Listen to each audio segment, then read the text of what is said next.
Oregon U.S. Senator Rod Wyden came into the KDRV studio yesterday, and in part one of his interview, he shared his reactions to the most recent Supreme Court rulings. Yeah, and I also was able to talk to him about other projects and bills he's been working on, and you can see that right here and how that'll impact Oregonians.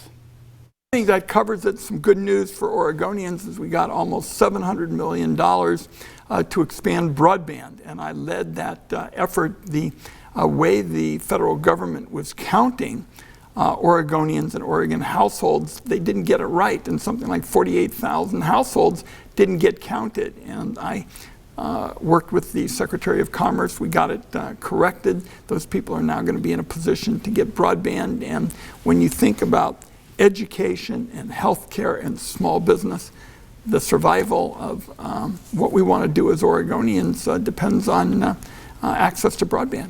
Can you elaborate on this introduced legislation that would cut taxes for working families in Oregon by expanding the child tax credit and earned income tax credit? Yeah, these are tax policies that give everybody a chance to get ahead.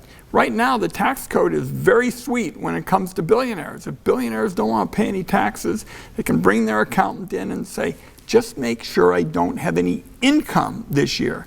In other words, the billionaire can just live off all their assets and their borrowing. The child tax credit, the earned income tax credit are programs that when people work hard and play by the rules, they're going to have a chance to get ahead too.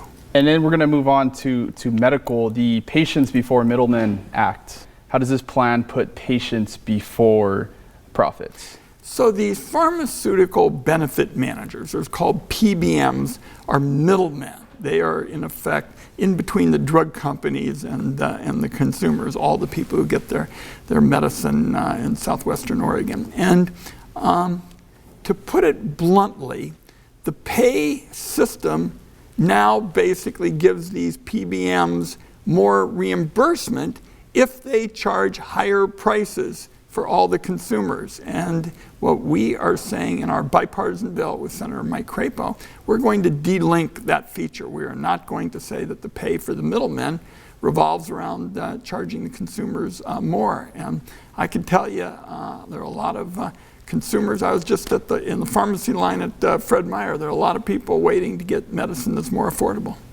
Reintroducing mental health services, the Student Act that's being pushed in legislation right now. And can you just kind of talk about what this would mean for Oregon schools and for the next generation of students having this mental support system accessible? In the gun safety bill last Congress, I wrote the bipartisan measures that got additional funds to schools for things like making sure that teachers could know if there was a mental health challenge there, and for these hotlines, the anti-suicide hotlines and the like. Now the next steps are to make sure that students, where you're talking about not just a mental health challenge, but an addiction challenge, that they'll be eligible for services too. The country knew, even before the pandemic, that there was a mental health challenge. It has grown dramatically in the last couple of years, and certainly the isolation of the pandemic, the distance learning challenge for some young people, the stress that families were in over those several years living in close quarters. This has now made for a very significant increase in the number of young people who have mental health challenges. The Surgeon General can say it's often a decade between initial symptoms and then getting treatment. My bill is going to help change that.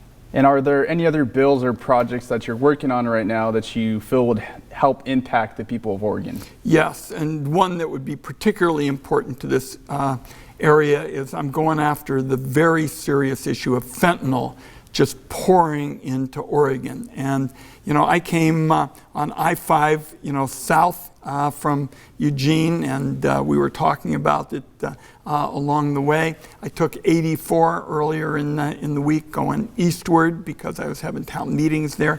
But fentanyl is just pouring into our state on both I-5 and I-84. And as chairman of the Senate Finance Committee, I'm pushing Customs and Border Patrol, a key enforcement area, to step up and take even more aggressive strategies to help our communities work on this, because it's a very serious problem, and it's a top priority of mine to get it reduced.